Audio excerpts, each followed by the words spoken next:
Hello guys, Lewis Penfold from Black and White Organization here, and today I'm blessed to be in the virtual presence of Kristina Lea. With me, sorry, I get confused a little bit when with how to pronounce your second name. Just Yeah, as many. Is there something that happens? Does it? Yeah, Yeah. common. You're good. You did it perfectly. Thank you very much. So just to quickly introduce Kristina, she is a holistic energy practitioner who offers a variety of services, including zero balancing, biofield tuning, shamanic and Chinese energetic healing, distance healing, and also healing intensive retreats is something she offers as well.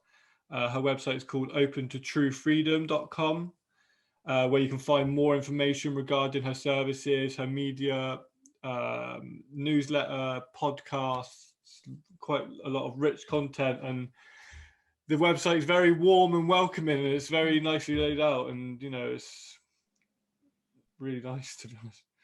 And also Kristina is the author co-author behind From Trauma to Freedom. Fantastic book. So I want to just discuss that a little bit more in depth, really, but first I wanted to start off talking about your experience of being a holistic energy practitioner, and what holism or holistic practices means for you, really. It's a good question. I would say, just in my own words, it to me, it just means more of a whole, approaching the system or the body as more of a whole, so not just on a physical level, but on an emotional, mental, and spiritual level. So taking all of those systems or levels into account, then how do you approach illness or dis-ease? Yeah, exactly. And yeah, I completely understand what you mean there, like the process of it. So physical manifestations is almost like the end of the stream, would you say? And there's a lot of that up the stream that's causing that, would you say? That is what I would say. I mean, that's a great way to say it. I'm always looking for more root cause if someone comes with a physical condition. And many people who come to my practice, they've spent years in more of the allopathic Western medicine world. And they've come to a point where their medications no longer work, or one illness turns into another illness, and or it doesn't offer a cure. It just In the long term. is in long term. It's just managing symptoms, and they're kind of at the end, and for better or worse, out of desperation, they end up at my doorstep saying, okay, I'm open to trying something else. But it's in that opening where some beautiful things can happen. So definitely. I mean, from it's almost like the darkness is what pushes us towards the light in a way, and that pressure is what moves us into other options, really. And that's obviously something that you've experienced yourself as well. So so how did let's start with the basics around From Trauma to Freedom. Is how did this book come about, really? Like, how did it come from? What instigated this to become a reality? Yeah, and a lot along the same lines, what we were just talking about is really going through my own recovery and trying to heal from the effects of trauma, and doing that with a Western approach. And not to say that that doesn't have its place. So if I need surgery, I'm not gonna I'm gonna go to a surgeon. If there's an acute situation happening, then I'm really grateful for the knowledge base and the tools of allopathic or Western medicine. And I certainly did start there even with my emotional, mental work. Yeah. I started more out of that orientation, and then realized it was limited, and I needed more to heal. So it was through that process of really about a 15-year process, 10 years most intensely, of really kind of being pushed to the edge, and realizing I've got to find something else to catch my feet. And then just collecting what I had learned and integrated as what was truly healing for me, what ultimately set me free from my past. And I didn't know, I had a strong feeling that I needed to just collect, and collect, and that would be journals and insights and poems or anything that was inspirational or I felt was helpful. Yeah. So other tools or other things that came organically or intuitively to me. And so I didn't set out through those years as I'm collecting because I'm going to write a book. Yeah. But once I got to the other side, I became more and more clear that this might be helpful for someone else. And I think that it brings so much meaning to our own suffering when we can then turn back and help someone else. So I think that in its is a big part of it. Yeah. Is the offering back. Absolutely. I think, when you can, I always find, just from my own personal experience and learning about other people's processes and what they've gone through and that side of things, it helps you to sort of connect and relate to people, and can definitely help you on your own journey, and that's, what this book's done also for me as well. And just, it helps you to develop, empathy and compassion and, all these sorts of things. So it's, that's a good point. Before you go on, is I think when I was being guided to keep everything, when I finally was able to write, co-author the book with Heather Insworth, I didn't have to go back and then try to retrieve what the experience was, because those journal entries and that poetry and that art, I was raw in the experience, and it kind of capsulized it right there, so that when people grab the book and they're in that place, that they can really feel like somebody's right there along with them, that really right understands, and my hope is that they might feel that, well, she did it, and so that means that I have the potential to do it too. Yeah, absolutely. If someone can go through that process and come out the other side, that's the inspiration and also motivation to help, and another individual to be able to do the same, because we're told so much through life that we can't do things when realistically we can, and there's not many people telling us that we can, and that's an important, or that is possible even. Yeah. So yeah, exactly.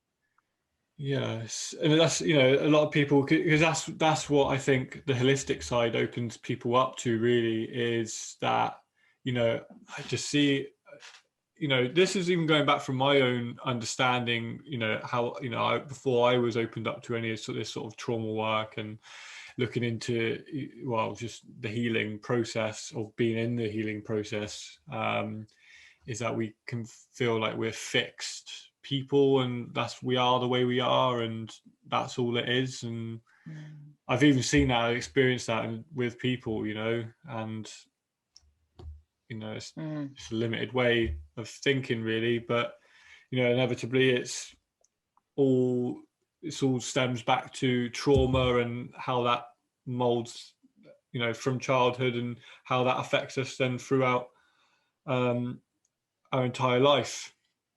So how would you say, like, how would trauma affect you in a day-to-day, like how would that manifest, how would that express itself? Oh my goodness, that is such a large question. I would say, depending on your trauma and the extent of trauma, Certainly, I feel like my trauma was severe enough where it really impacted, I feel like, every facet of my life. Yeah. Just that's the feeling of it. And, really down to the core of not, of being so removed from who I even was, Mm.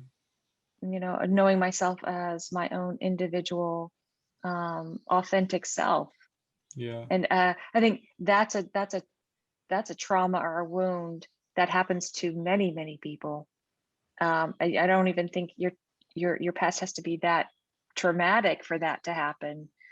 Although I think that's a really big trauma, if that makes sense. It's a really big wound Yeah. to disidentify from who you essentially are. I think maybe more esoterically, that's the road we're all on, is to come back just home to the heart, to our pure essence. Yeah. But I'm not really answering your question, in that I just really feel like the trauma, No, that's fine. Yeah, sorry. It was just more like, it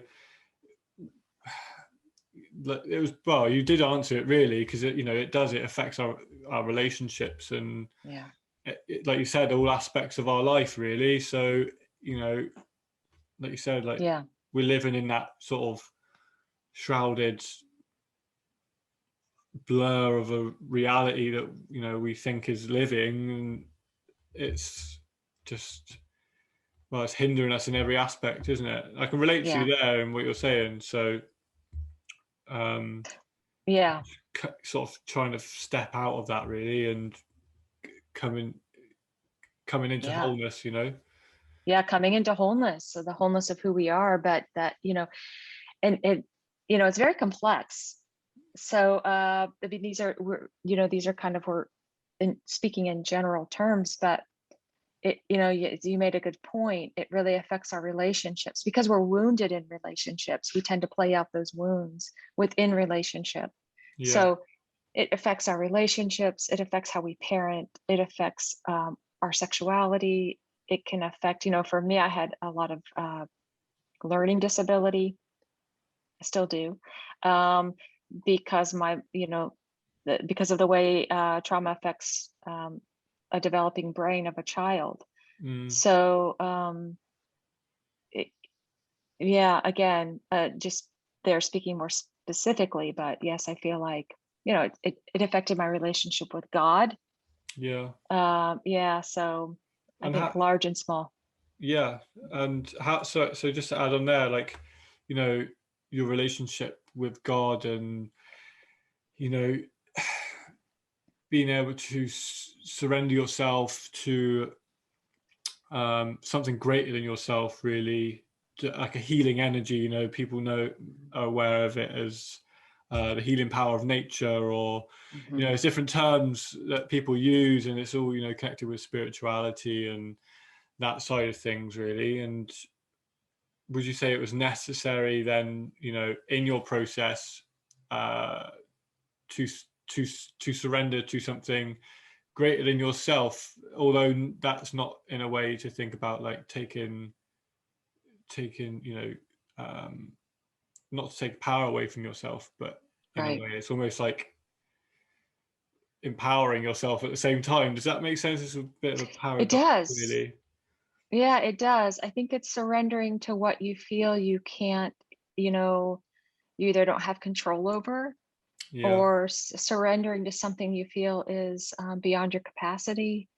Yeah. Um, so I don't think it's either or. I think it's both and. It's really coming into your own power and your own, capacities to show up to the work. It takes a lot of courage to heal. Definitely. Um, and then realizing that you might not be able to do all of it on your own. Yeah. I feel like, and we write about this in the book, we certainly need relationship to heal, because we were wounded in relationship. So I feel like we can't do it in solidarity. We can't do Yeah. it on an island. We need others within that process. And Definitely. I think that whether you call it God or divine or pure consciousness, I think because that's so much a part of who we are, that there has to be some reconciliation there some point along the way to Yeah. process. Yeah, definitely. That was something that I wanted to speak to you about. You know, just like showing up for yourself, and you know, in a sense, reparenting yourself, and that process with your thoughts and your feelings. Really, would you say, you know, through your healing journey, you know, what was the importance of like meditation when it came to like, you know, having thoughts and feelings that come up and you experience really, um, and like that engagement really with them, or disengagement, or to disconnect, and maybe not to be so, or not to at least believe all of our thoughts and our feelings, or at least to maybe, or acceptance of our feelings and that side of things. Oh, there's so much good content right here in what you said. I really like it. I feel like it's really hard for most people to fully grow up. And I think when you reclaim yourself and you take full responsibility and accountability, and you say, this is my life and I'm responsible for my own healing and for my own happiness, that takes a lot of growing up. Yeah. And so I just like to acknowledge that, because I think you were tapping in on that with a comment earlier. But I think that the importance to me of meditation or mindfulness is that it allows us to separate a bit from the story, or to get a little space from the wound or the trauma, so that we're more in neutrality, we're more in a centered, grounded place, so that we can then turn into the wound or into the trauma or into the young part, so that we can work it. Yeah. So that we aren't it. Otherwise, it becomes just re-traumatizing. And it's, again, it's not, and my some of my background orientation is psychosynthesis. So it's, I'm a life coach with psychosynthesis, and it's, you know, I love this piece about it. It really talks about how to really not to come out of polarization and come into the gray. And I think that that is where the East and the West, mindfulness, meditation, or being embodied, you know, there's this beautiful sweet spot that I feel like is crucial that we are in.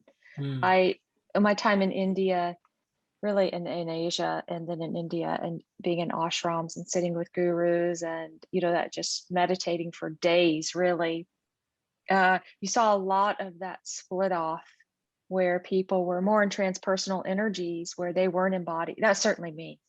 So I can just claim that right now. I was very low weight.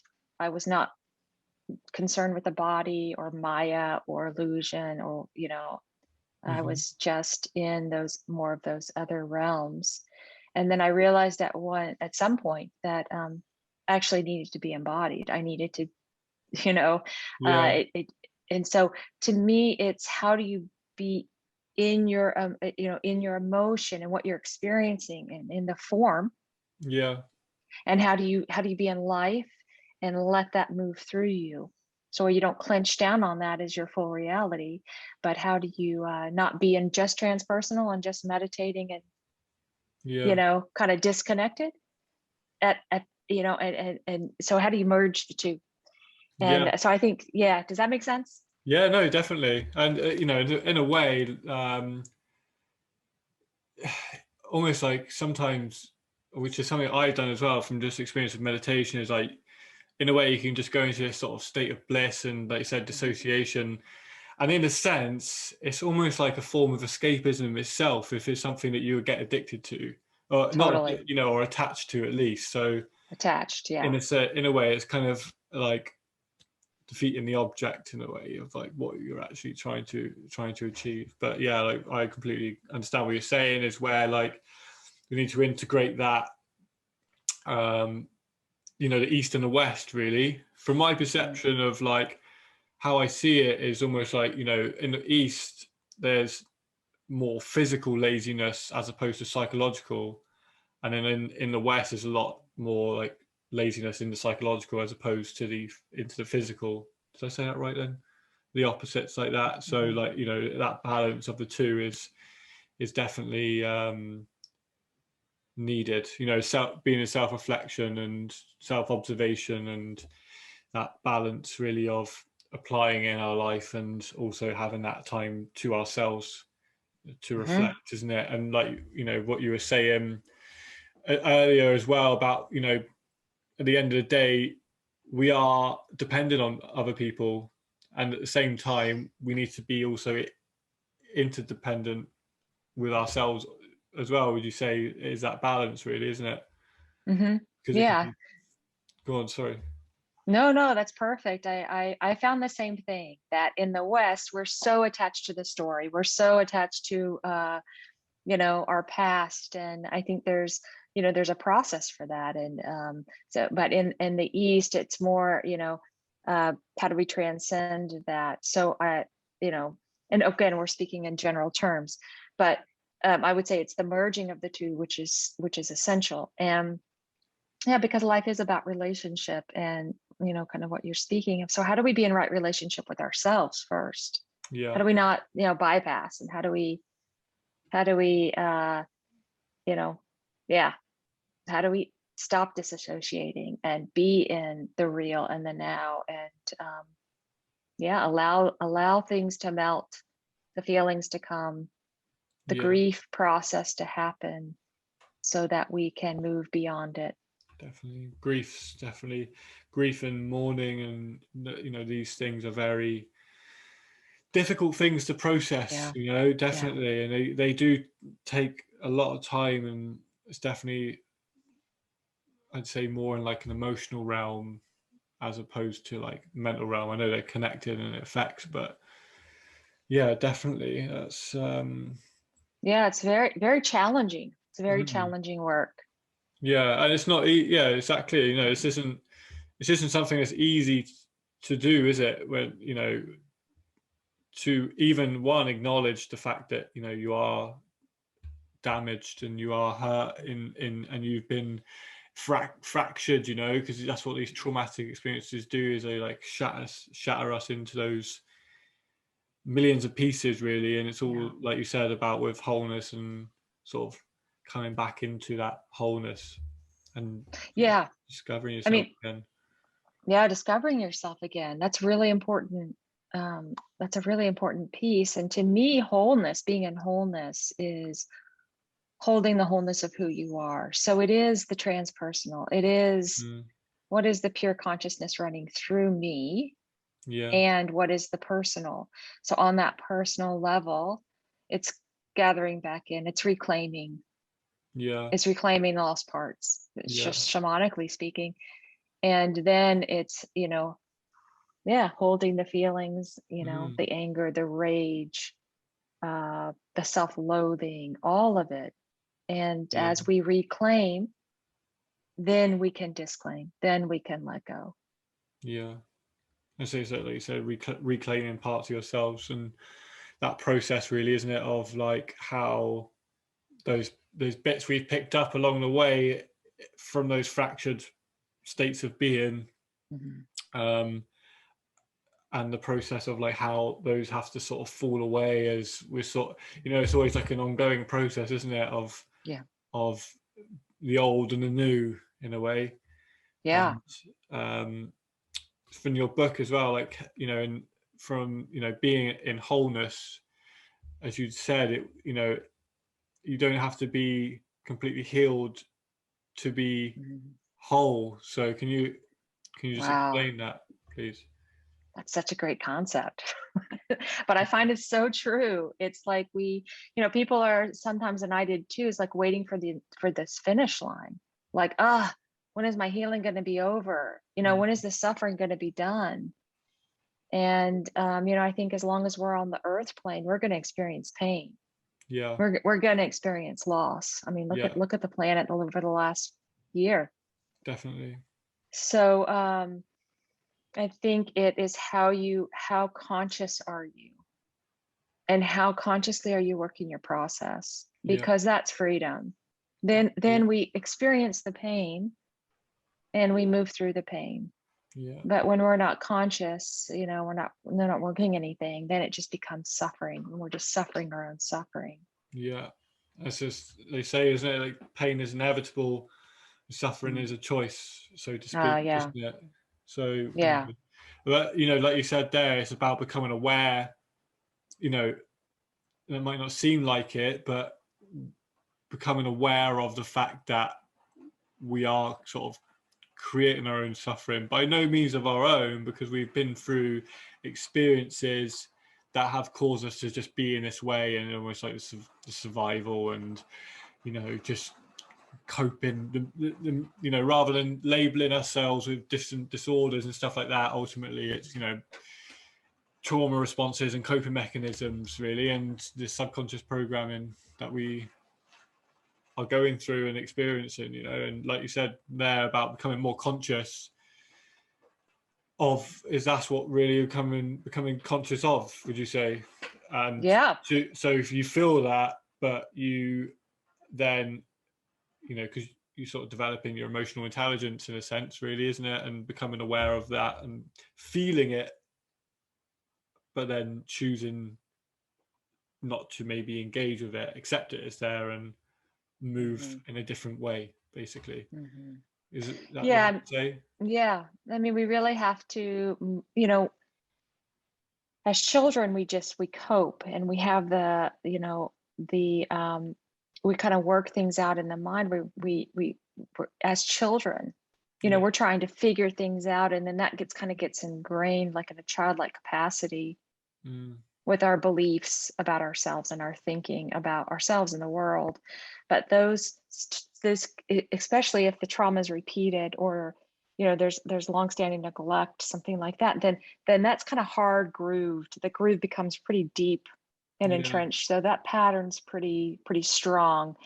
So that when that, you know, when that's triggered up, or that rubs against something in current life, that is experienced in the past, and that's just instantaneous reactivity. That's Yeah. just, it just comes up. And so it's really slowing the process down, rewind, you know, kind of unwinding, connecting dots, and then becoming aware of what's yours, what's still needing healing, better understanding, more integration. Yeah. I think that's more the work. And just to tap on something you were saying earlier, I think the piece that we are responsible for is the mind. Yeah. I think this comes into the suffering, is that there's the trauma, and that's, you know, that we can't help, and the reactivity, which we become aware of, and how we process and work that. But the mind is something different. Yeah. In that, and how I speak of that is, we have our core beliefs and our thoughts about that, that come out of trauma. But then the mind, the ego, some say, it's its Yeah. own deal. And I say that only because you can heal up your past to a significant degree that it's no longer causing you pain, but the mind will keep you in suffering. So the mind Yeah. will keep pulling you back into the story, or back into the separation, because that's its job. So that's why I think it's so, the mindfulness, the meditation is so crucial, not just to allow space to be in the witness self, to allow us to work the process in a healing way, but also that we need to detach from the mind. We need to deactivate, and bring the charge out of the mind, Yeah. because right, because that's the other piece that just will keep us locked in. Definitely. So would you say then it's to, in a sense, with mental health, really, we need to move away from the mind, so to speak.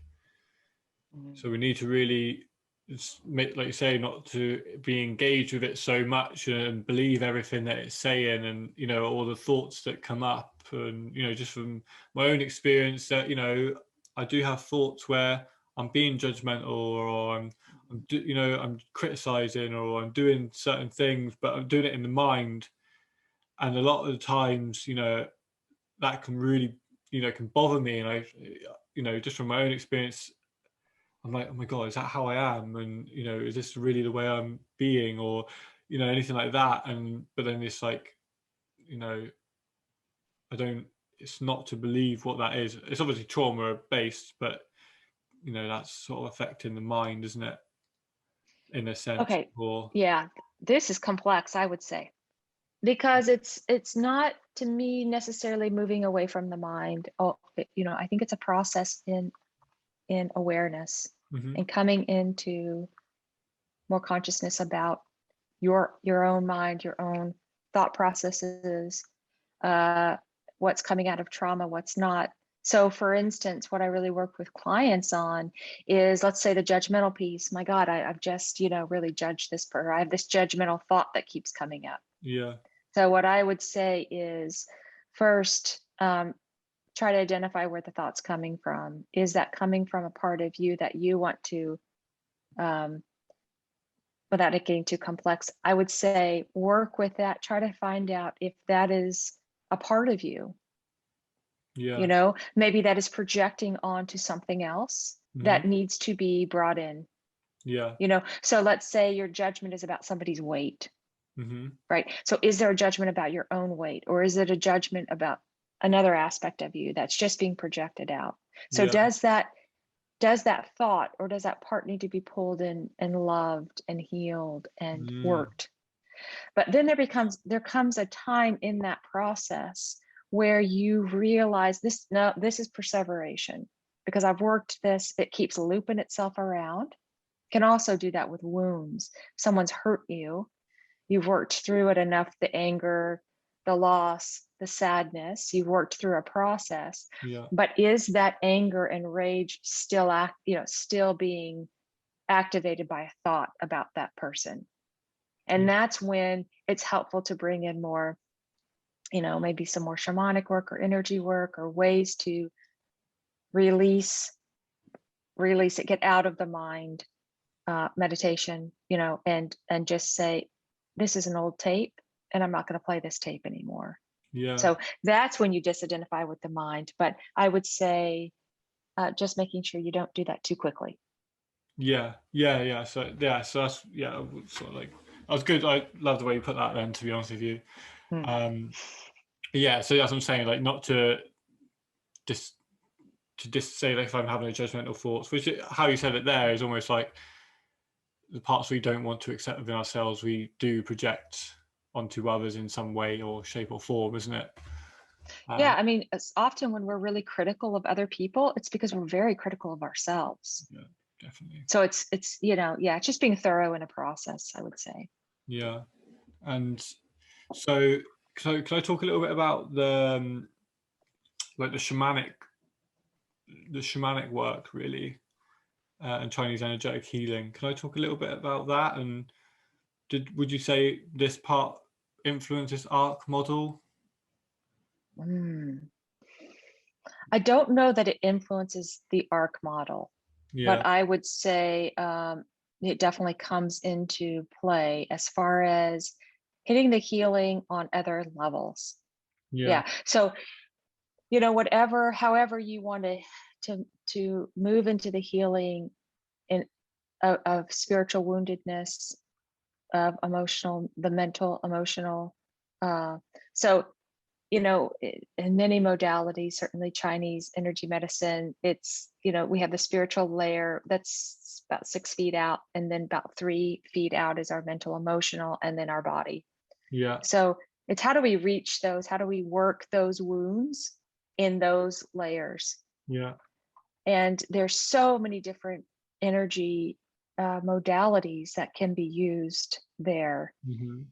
And, you know, I would say there's not one, you know, a lot of times these energy modalities really are what work best for us in our own personal composition, energetic composition, Yeah. I would say, because sometimes like EFT really works for someone else, it really doesn't. Yeah. So it's knowing what tools you need to put in your own tool belt. But I also, you know, I think I'm pretty confident to say this, that, but take it very lightly. the training that I've had there, even the Reiki, there's many modalities that I've trained in that aren't on my website as well. But I feel like at the end of the day, they all come back to kind of two principles. Okay. And one is, what is your intention? And how well can you direct that through, well, actually, it's intention and imagination, I would say. Yeah. Or how well you can visualize, because I would say through your intention and through visualization, you can direct chi. You can really move energy. And this is what a lot of people, I feel like, don't understand or know. Yeah. Is that everyone's has the same capacity to do that. Yeah. So many people can't afford to go to an energy practitioner or to a healer. But I would say sensing into your own capacity to, through your intention and maybe imagination or thoughts, you direct that chi or that energy exactly where you want it to go. Definitely. And So, go on. Sorry. yeah, and that's, yeah, go ahead. I know, could we talk for hours? Sorry, carry on. You're in the flow there, really. No. Go ahead. It just grabbed my attention with those two aspects, really, with the intentions and imagination, really, because that is sort of, imagination is a faculty of, or expression of, the consciousness in a way, and the intention really, someone can almost like do, undertake the same action but do it under completely different intentions, and that's, one can be in it, even if it could be negative or it could be positive, and like being in that state of awareness of like, getting back to intention of like, okay, is what I'm doing something, are my intentions pure or are they not really, and just asking yourselves that question, because that's what I do with myself, to be honest with you. And it definitely keeps you in check, and it, helps, especially to help you understand, like, you are a good person, and like, as long as your intentions are pure and you're aware of that and that, then you can, it just helps your relationship, I think, with yourself and the way you speak to yourself. I think personally, that's what I was just, something that came up for me when you said that. Yeah, and so it's really being mindful. I mean, there's so many studies coming out now on energy and on the power of thought and intention. So it's more and more kind of converging with science. Yeah.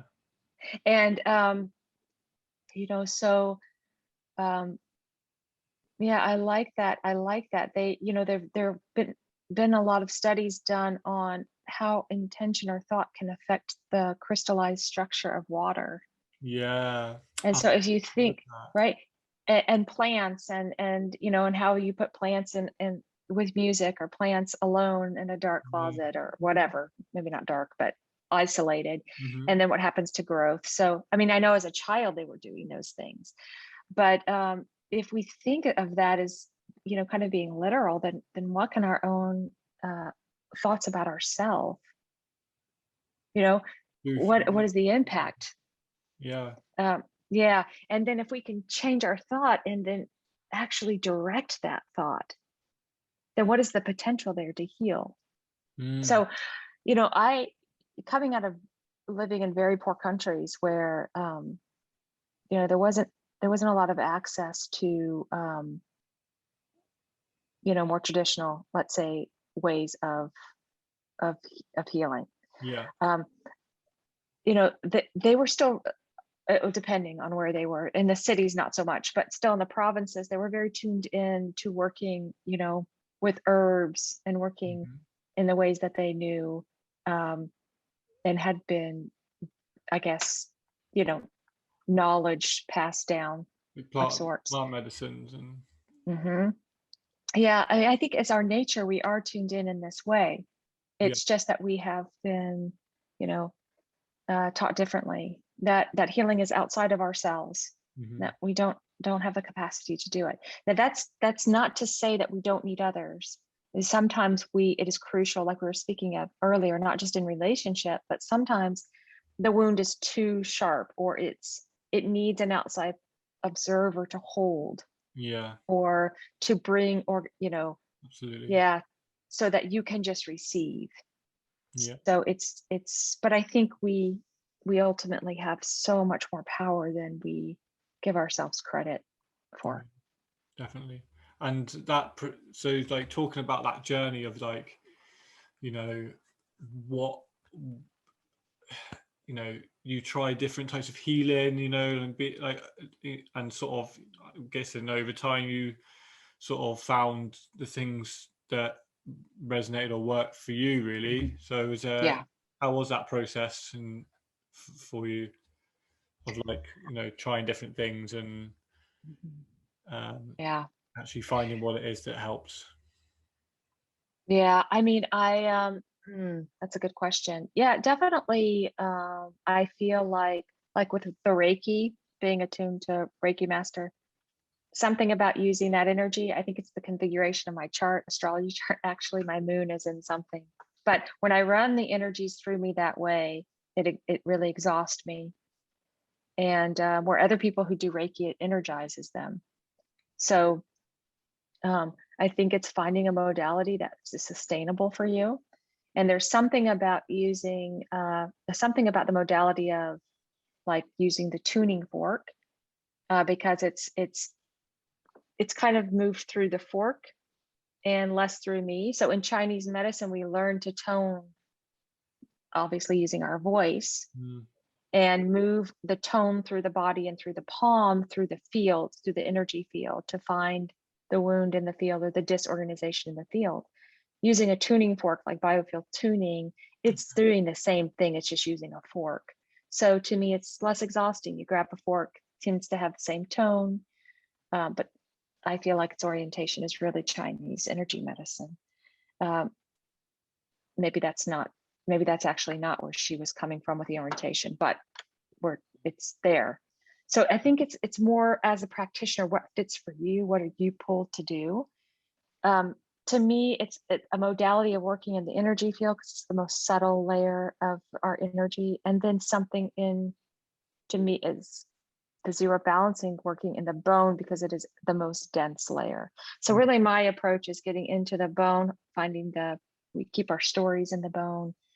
So finding the wound or the disorganization in the bone, and then through a fulcrum or a hold, you are bringing organization back to starting at the bone and moving that into the field.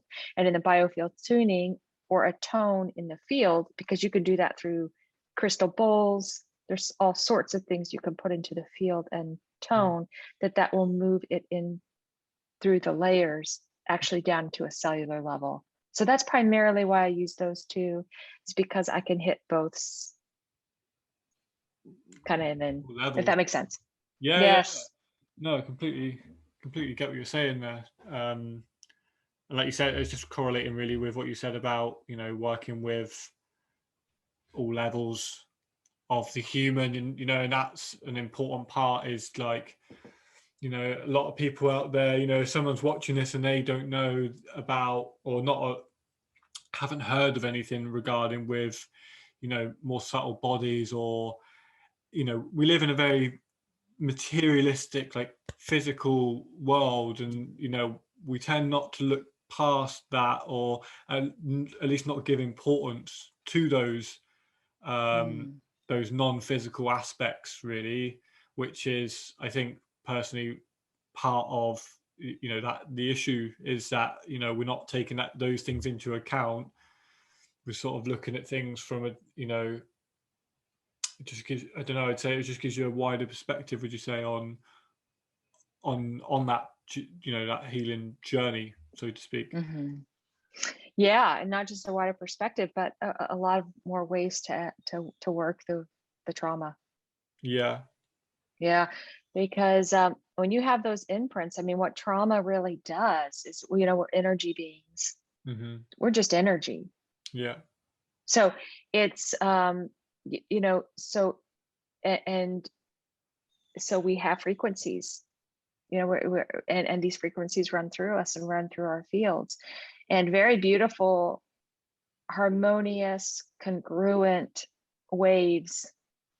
But when a trauma hits or a wound hits, it disrupts the wave. Yeah. And it creates, you know, incoherence within that frequency, and that kind of tangle starts to tangle up over time, Yeah. and create density. So whether that's in a system or whether that's in the body, and then that block, I would say, it's not really a block, but it's a block in that it stops flow. So whether you're talking about meridians or, you know, yeah, I won't go into too much of it, but it stops flow within the physical body, and it stops it within the energy field, and then that creates imbalance. Yeah. And that's that, it's stopping that flow of that, the, you know, the chi, the life force energy, that Yeah. Yeah. the healing power of nature, in a sense, or, you know, whatever someone would like to label it as. Yeah. So you're saying then, really, so like through it, so, you know, if we don't address what it is that is causing that block, Mm-hmm. then it's going to become more stagnant, and it will just, Mm-hmm. in a sense, fester and Mm-hmm. come and it would just keep continuously expressing itself, in projecting itself into our lives, you know, like you say, about just a dense energy. So there'd be negative sort of aspect. Yeah.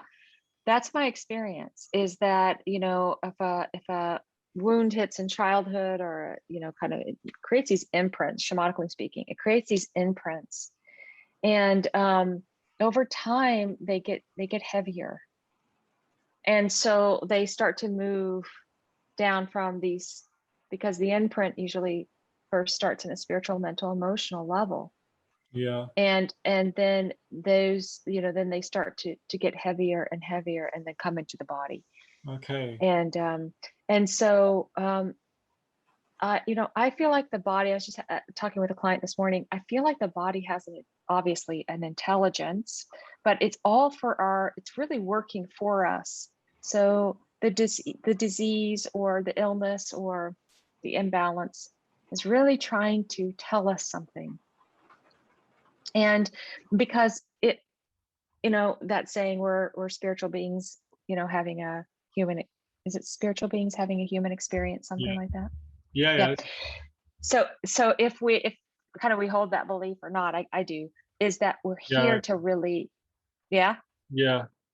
Okay. Is that we're here to really expand and grow as spiritual consciousness, or as these spiritual beings. So then what is the body really kind of pushing us to do? And that is to expand. And so how do we do that? Well, we go through these woundedness, we go through these trials, these challenges, and then as we turn in to face them and heal them, we learn. Yeah. And we expand and grow. And then we Yeah. keep doing that, right? Keep moving on, even after the body leaves. So, Yeah. or we leave the body. Definitely. So then everything has purpose and everything has meaning.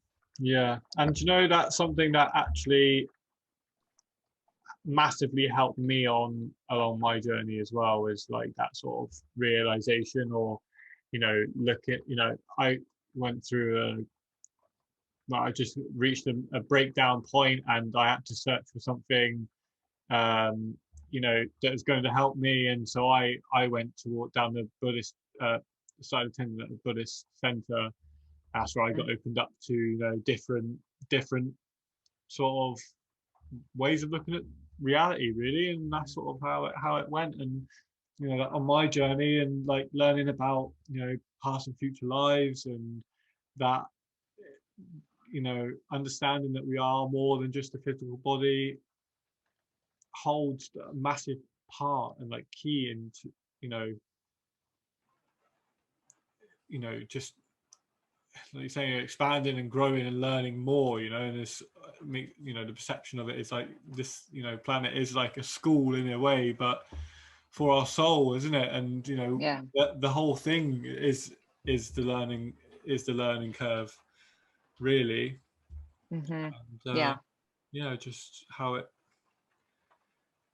I think being in that way, it kind of gives you that bit, you know, that helps you, I don't know, just brings a sense of calmness and contentment into my life, you know, just from that, you know, sort of learning and adopting that, really.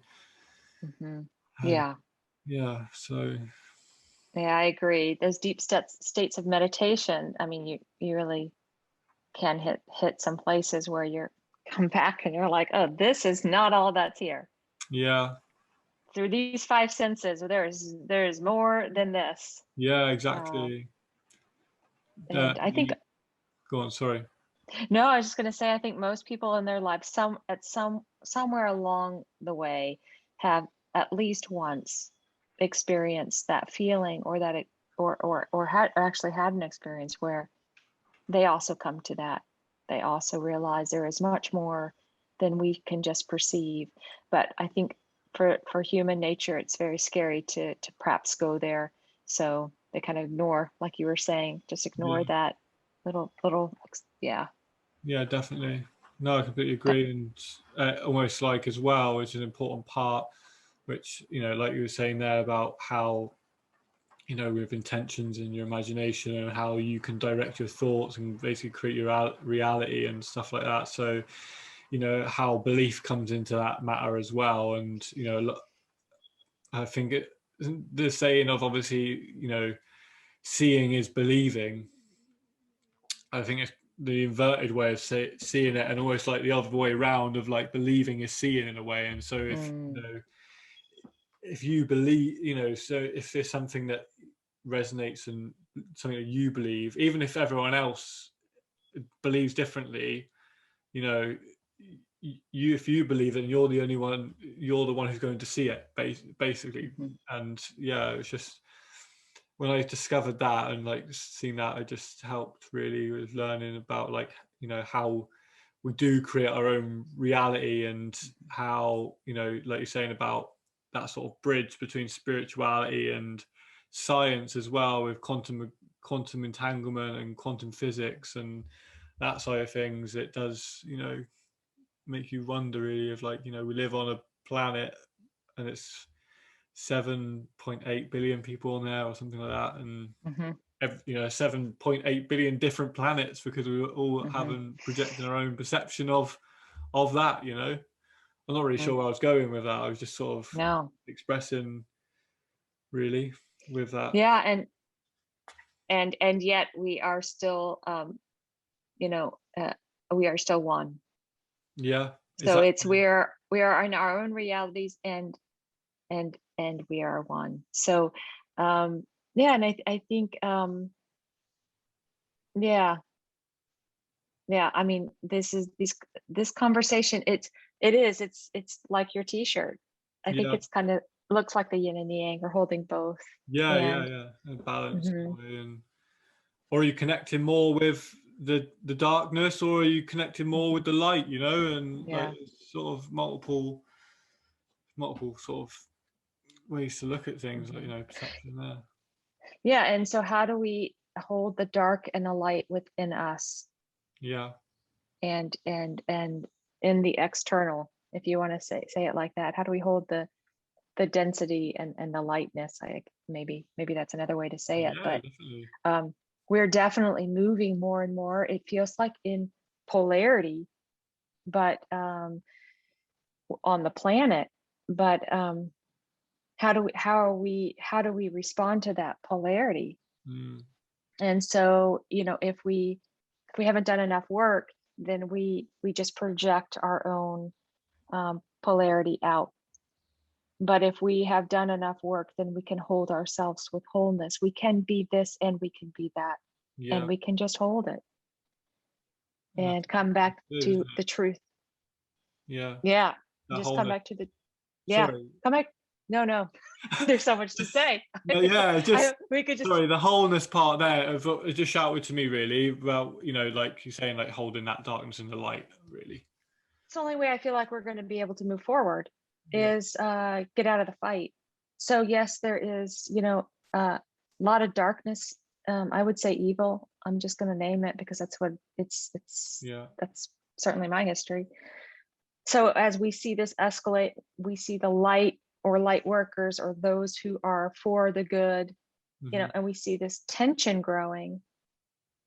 And that's what happens within our own being, is the tension will grow, and it will grow over time if we don't come into more awareness, and we don't pull in all of our polarity and hold that with love and compassion. In a way, we rise above it.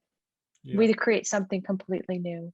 And I feel like that's what we're on the cusp of. It's the work you do, it's the work I do. It's how do we rise above our history of 5,000 years or whatever of this polarity, and we create a new world. Yeah, definitely. And just exactly, being co-creators of that, really. And is that, like you say, not playing into the polarity and just being in almost like in a mechanical way, but doing it in a conscious way. Yeah, very good. Yeah. So as well, what was I going to say? Just about that conflict, really, and just how, because we are living in difficult times, and it is, there's a lot of conflict out there. There's just dealing, to deal with ourselves is so much of a experience, to handle. Yet as well, we do have to experience and deal with the world as well, and what we're dealing with on a day-to-day basis. So,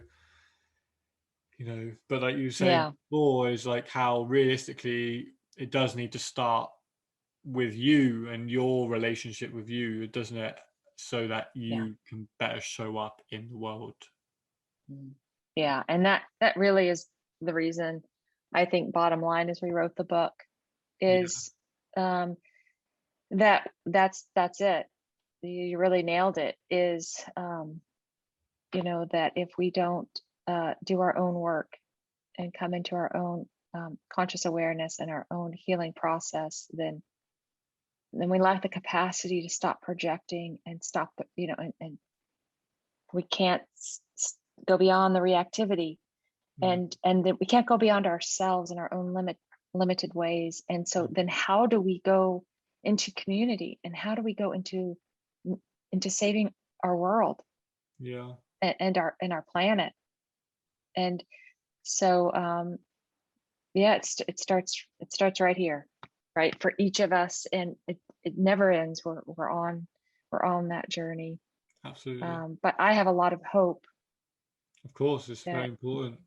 Yeah, I have a lot of hope that we are going to see, and faith that we're going to see something very different, and a brand new paradigm that brings in the beautiful qualities of the heart. Absolutely. And like you said there about doing your own part and stepping in, and we all have our own individual part to play in that process, really, isn't it? And we're all doing it together, but I know we're sort of all separated in our own worlds, but we are all doing it. And books like this, which this book honestly is just so much, it's so rich in content, really. Like I was saying about how the just the balance of experience and knowledge, and just back and forth, really, between you and Heather, is really just such useful, some very useful keys in here to help you navigate these difficult times, so to speak, isn't it? So you're doing something with Heather as are you doing a course or a retreat, or what have you got anything in the we do a life line? we do a life coach program. So that's just teaching others who want to facilitate this work based on the arch model. Okay. So those who are wanting to move into that work individually and hold groups gives them, you know, the structure of the model to be able to kind of have a framework for that. Yeah. Okay, cool. Yeah. Yeah.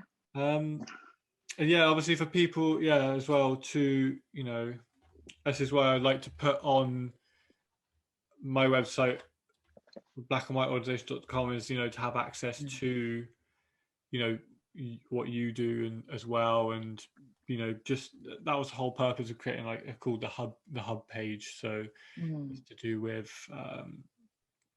you know, just different people in the same field, in a way of holistic healing, but doing things in different ways, or like you say about, you know, what really works for you or what may not, or, you know, just finding that sort of